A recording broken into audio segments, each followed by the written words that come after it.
Evening, I'm Spot On Weather meteorologist Matthew Euler. Welcome to my latest video. In tonight's video, we'll go ahead and take a look at the April 2023 in review. And of course, we talk about April weather. We typically talk about April showers bringing May flowers. So let's go back here now and see how last month was, April 2023. First, I want to start off by giving an overall summary of the month. Now, April 2023 was a warmer than normal month across Hampton Roads, Virginia cities. In fact, it was the sixth warmest April on record for Norfolk, Virginia. So quite a mild month. The mean temperature actually finished above normal at plus 2.8 degrees Fahrenheit above normal. Now, this is the fourth consecutive month we have seen the mean temperature finishing above normal. Additionally to the milder temperatures in April 2023 for Hampton Roads cities, we saw a above normal precipitation month. In fact, 1.63 inches above normal. There were multiple periods of summer-like temps which occurred on the 5th and the 6th, the 12th and the 13th, the 15th, 16th, and the 20th and 21st. And for the Hampton Roads, Virginia cities, it was the first 90-degree day of the year, which already occurred on April 20th, 2023. It was a cooler than normal period also in the month, which occurred between the 24th and the 28th, with temps averaging 5 to 10 degrees Fahrenheit below normal. And I'll get into the reasoning behind why the month ended a little bit cooler than normal.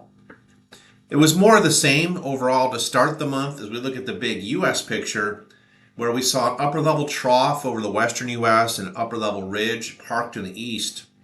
And there were transient cool-down periods that we did see in addition to the end of the month, the 24th and 28th. We also saw a transient cool-down period around the 8th of April. The effects of a February stratospheric warming event actually lingered throughout the spring into late April. In fact, that is why those temps were below average from the 24th to the 28th of April across the Mid-Atlantic. Locally, to end the month, in Virginia Beach, the Great Neck area in particular, there was an EF3 tornado which touched down and did pretty good damage on the 30th of April. $16 million in reported damage, with over 100 homes also damaged. And thankfully, there were no injuries and no fatalities in that powerful tornado, which is very rare for the Virginia Beach and the Hampton Roads cities in particular. So let's go ahead and take a look at some of these charts now from April 2023. We'll start first here on the left, looking at the mean temperature anomalies in degrees Fahrenheit. And these temperature anomalies are compared against the 1991 to 2020 historical climatology for the month of April. And you notice the brighter red coloring here and oranges were generally centered across eastern Pennsylvania, Maryland, New Jersey, into parts of New York State. So it was a milder than normal month overall, really from the Mid-Atlantic all the way up to New England, but the bullseye was over the states I just mentioned. It also was slightly above normal in April 2023 from Florida, across the Florida Peninsula, 2 to 4 degrees Fahrenheit above normal. Slightly milder than normal temperatures across the Midwest. And look at this. We have our mean trough, or average trough position, situated across the western U.S. The brighter the green coloring, the cooler than normal, the temperature departure, the greater than normal, the cooler temperatures from normal. Generally across southern Idaho, southwestern Wyoming, into parts of Colorado and Utah. And there was another bullseye of cooler than normal temperatures on the order of 6 to 8 degrees Fahrenheit below normal across eastern North Dakota. So in general, we continued the trend for the fourth consecutive month of a warmer than normal eastern U.S., influenced by upper level ridging and much colder than normal temps in northern plains, specifically on the western U.S. For April 2023. We look at the precipitation departures from normal, brown being drier than normal, and then green being wetter than normal conditions. We saw much drier than normal conditions after a really plentiful winter time across the Sierra Nevadas in California, and California in general much drier than normal from San Francisco, the Bay Area down the coast to San Diego. Also drier than normal for Arizona and New Mexico and parts of West Texas. And then drier than normal conditions occurred in April 2023 across parts of western North Dakota, eastern Montana, right on down into Nebraska, Missouri, Iowa, Illinois. And then we saw some wetter than normal conditions up here. We'll start up here first. Pacific Northwest, Seattle to Portland. And then also right along the southern coast of Texas. Laredo, Corpus Christi, Brownsville, Houston. Above normal condition or above normal precipitation for the month of April 2023. And then we also saw above normal precip in South Florida, including you in Miami, up the I-95 coast, the eastern coast of Florida. And then additionally, we saw slightly above normal precipitation across the Carolinas into Virginia, as well as Delaware and New Jersey. Looking at the breakdown now, the upper air pattern for April 2023, we'll start here on the left. Before I get into the breakdown of these charts for April 2023, just a reminder that the green coloring, the blue coloring indicates below normal heights based on climatology. And the brighter oranges indicate above normal heights. Now, so the brighter color here, the reddish coloring and the brighter oranges, higher than normal heights are typically associated with the upper level ridging. And beneath the ridging, we typically see warmer and drier than normal conditions. And then whenever you see the green and the purple coloring, that indicates well below normal heights as compared to climatology for April, generally indicating a cool and unsettled pattern. So initially, this is April 1st here on the left, showing a pretty significant ridge here across parts of the western, or I'd say north central Pacific, extending northward into the western Aleutian Islands. Downstream of that, we saw a trough on the 1st of April, lower than normal heights just off the west coast of Canada from the Gulf of Alaska south. We saw another significant closed low feature across parts of eastern Nebraska to start the month of April 2023. Cooler than normal or lower than normal heights here, cooler than normal temps associated with that over parts of Hudson Bay, Canada. And then we saw this upper level ridging, which really kicked things off to start the month. And then another downstream trough from that over the North Atlantic. By the time we got to the 8th of April here, 500 millibar heights and anomalies, we had a pretty intensely deep low, closed low here, generally positioned over northern Alaska. We had troughing extending south from that, right on down to the Northeast Pacific. We saw a little bit of troughing on the 8th of April there off the Pacific Northwest coast, followed downstream by this much stronger ridging extending northward into central Canada. And then downstream of that ridging, slight troughing into parts of southeastern Canada. More zonal flow west to east from the Rockies to the east coast, specifically to the mid-Atlantic, by the 8th of April. If we now move forward to the 15th of April here on the left, showing that pretty significantly lower than normal heights across the Gulf of Alaska to start on the 15th of April. And then we saw another little bit of ridging now replacing that troughing, that persistent troughing that just existed for January and February and March across the western U.S. is now being replaced by weak ridging. And by the 15th of April, we saw another trough there in the area, in the vicinity of Wyoming and eastern Idaho.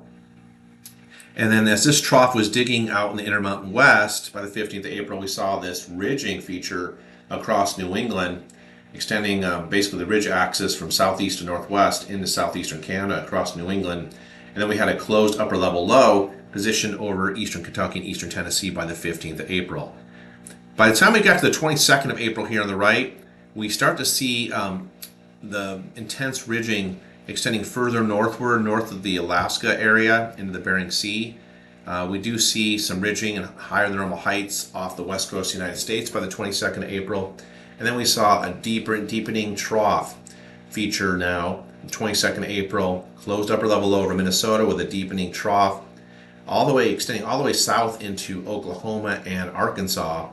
And then as this trough was digging in the central part of the U.S., a ridge was building downstream of that into parts of New England into southeastern Canada.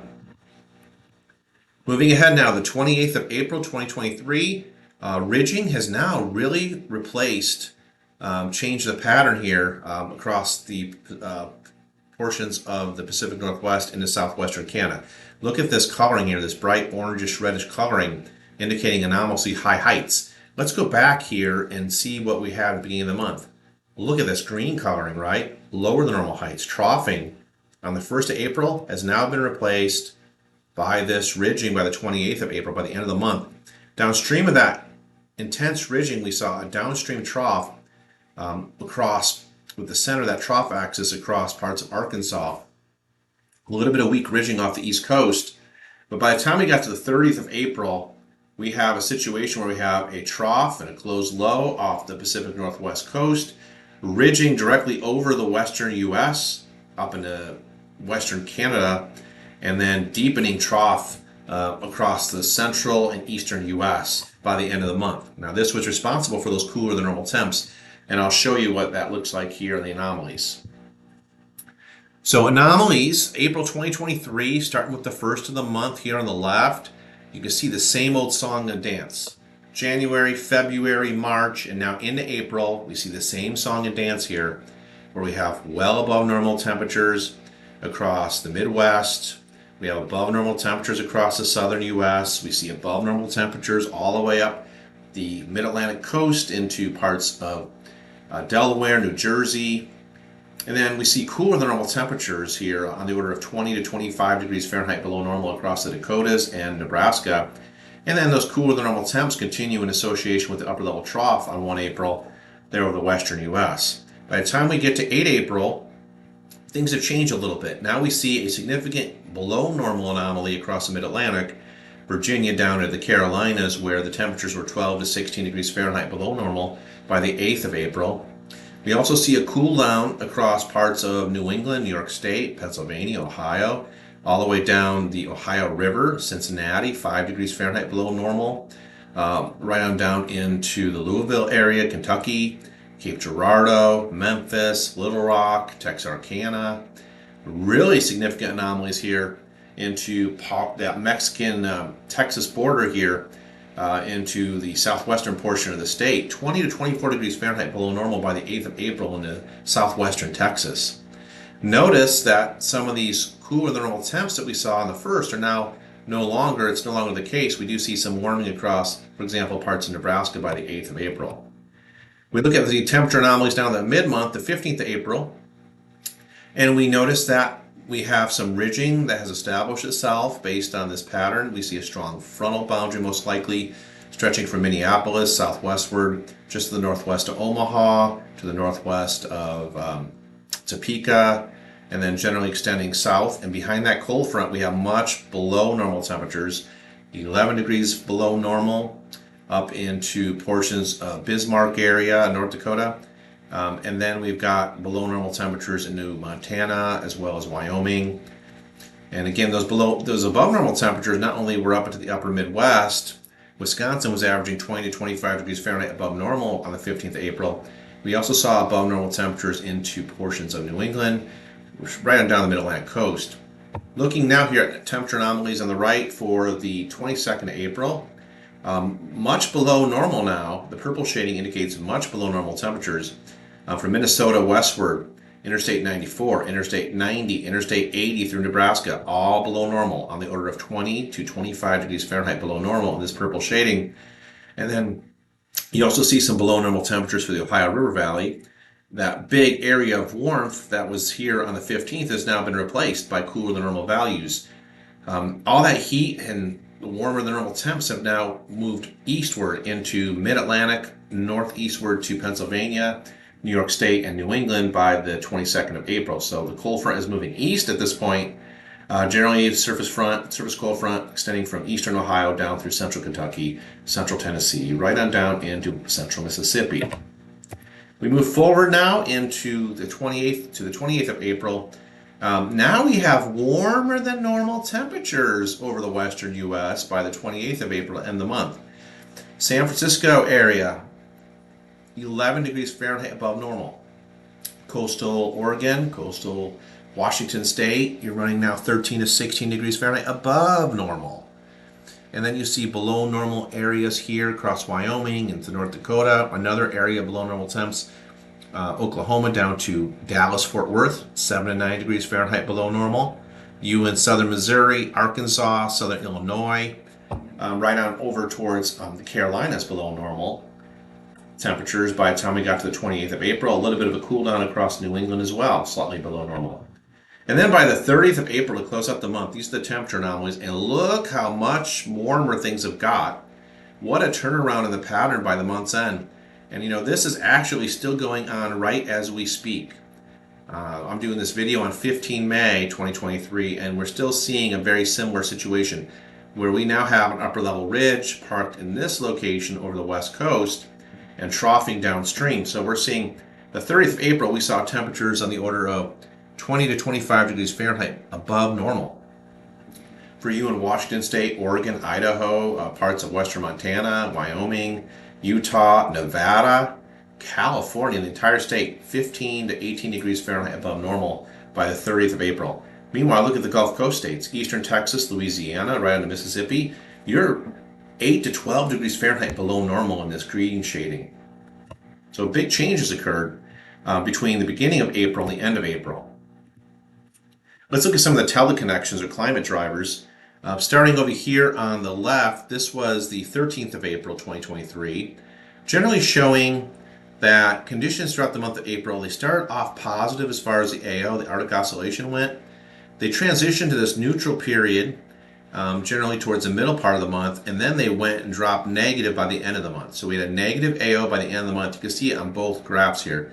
This is just the 28 April 2023 AO forecast here on the right. But you see these blue vertical bars dipping well below that zero line, that neutral line, into the negative territory. So we had a nice little drop off on these Arctic Oscillation values. And this was mainly due to the lingering effects of this stratospheric warming event, which occurred back in mid to late February. That's how long some of these effects can occur at the Earth's surface as far as our temperature regime and pattern goes.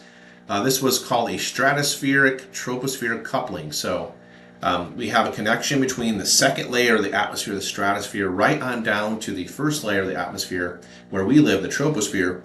And that strong February stratospheric warming event, some of that energy dripped down to the troposphere, and look at the negative Arctic Oscillation that resulted. We look at the North Atlantic Oscillation. Here's the 13th of April forecast on the left. Here's the 28th of April 2023 forecast on the right. In this case, we saw a turn. The North Atlantic Oscillation, the NAO, turned negative with high latitude blocking, establishing itself across Greenland, westward and eastern Canada by month's end. So we had a nice little blocking high or upper level ridge. And again, we have the remaining effects. That's the type of pattern you'd expect after a significant stratospheric warming event. And that, it's incredible. We're talking 60 days effects, lingering effects after the strat warm. Here's a Pacific North American pattern for April 2023. We start off the month with a negative PNA. I mean, looking at both graphics here, you can clearly see these vertical bars below the zero line in negative territory. So a mainly negative PNA right on through about the 20th of April. Then things shifted briefly more to a neutral phase of the PNA. And then finally, we saw a much stronger rise to the PNA to the positive side by the end of the month. What does this mean? Negative PNA, which we saw for the first half of the month, indicates an upper level trough, cooler temperatures across the western U.S. with a downstream ridge across the eastern U.S. and milder than normal temps. But by month's end, the PNA went positive, which means now we have an upper level ridge over the western U.S. and western Canada and a downstream trough and cooler and unsettled conditions across the eastern U.S. And that matches up really well with this. You see this? See the warming basically beneath this upper level ridging? This is associated with that positive PNA by the 30th of April. Let's look at the Matt-Julian Oscillation, MJO April 2023. On the left here, we're showing April 27th. Actually, no, this is April 13th here on the left. And then we have, this would be April 28th here on the right. So kind of towards the middle of the month, the end of the month. And look at what happened here. This green solid line indicating that ensemble average of all these yellow lines, which indicate various ensemble models, showing the PNA or the MJO going from phase 7, working its way into phase 8, phase 1, and then from phase 1 going into phase 2. And then as we headed into May, at the end of April into May, basically the convection was centered over the Indian Ocean. So in general, we are mainly in the month of April 2023 in phases 7, 8, transitioning to 8 and 1, and then ultimately into this area, phase 2 of the MJO. Here were the sea surface temperature anomalies for April 2023. I took a snapshot here, courtesy of Tropical Tidbits. This is 3 April, blue indicating below normal water temperatures, the orange is above normal water temperatures. So here's the 3rd of April here on the upper left, and on the bottom right, I took a snippet from the 28th of April 2023.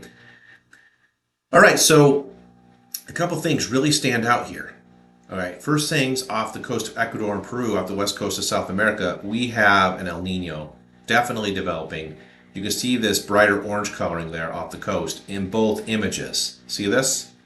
So you notice the temperatures, the water temperatures are warming drastically off the coast of South America.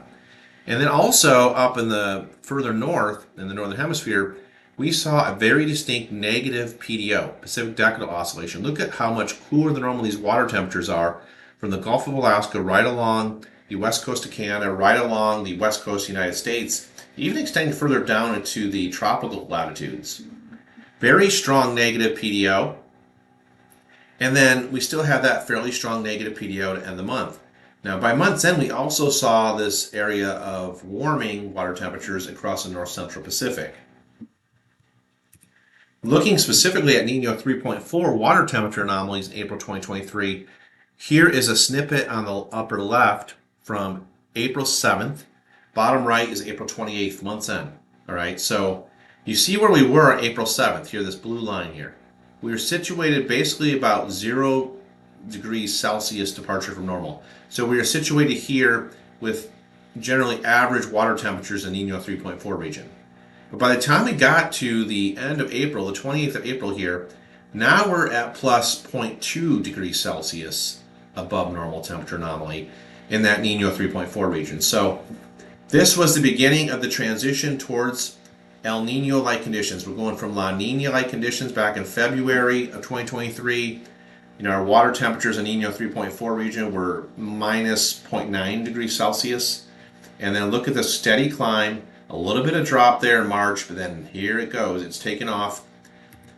These water temperatures are just warming. Eventually, this warmer water starts spreading westward along the equatorial Pacific. And we'll get into El Nino territory here in the summertime.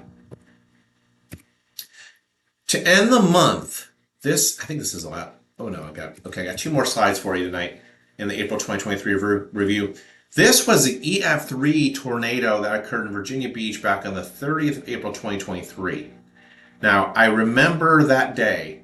I took a picture of this huge building, towering cumulus cloud. Maybe about 2 hours before this tornado hit this section of the city. Now, I wasn't in this section of the city when I took that picture of this big, huge, bulging tower cumulus cloud, but I put a post on social media and said things are about to go boom. Because when you see that kind of buildup in the clouds, the cumulus clouds, you know you have a very unstable atmosphere. The real question in this area is, will you get enough of the turning of the updraft, the rotation of the updraft, to actually get a funnel? A lot of times you just get a lot of convective instability here, where you get big, towering cumulus clouds that produce thunderstorms, usually of the air mass variety. Sometimes it can be associated with strong frontal passages. On rare occasions, we do get supercells in this area. But this one was real interesting. I remember that day, I was out, I remember looking at the sky, and you could just see things changing rather quickly. Things got really dark, and then this same cell that got up in the Great Neck area with the tornado passed over where I'm located. And literally, here's the track of the tornado, the EF3 tornado. It was 4.5 mile long track. And it did cross, over Broad Bay here, this water mass. And there was $16 million in damage. Thankfully, it occurred at about 5 p.m. local time here. So this wasn't an overnight type of situation, or we easily could have seen some injuries and fatalities with this. Thankfully, it occurred during the daylight hours, around supper time on the 30th of April, when people were generally awake and out and about. There was $16 million assessed in damage, and over 100 homes were damaged. Look at some of the damage here. I mean, when you're moving houses off their foundation like this, you can see the major separation of the foundation here, the brick wall here, this huge crack. That's really impressive. There's a lot of other cool pictures too from this particular EF3 tornado. Look at the top of this house was leveled here, bottom center, and then, you know, this house really got it bad too, especially this side of it. This was the next day, by the way, the assessment conducted by the National Weather Service office in Wakefield. And you just notice how blue the sky is, of course. I remember the next day got much cooler. Temperatures on that Sunday, the 30th of April, got into summer-like levels into the lower 80s across Hampton Roads, Virginia cities.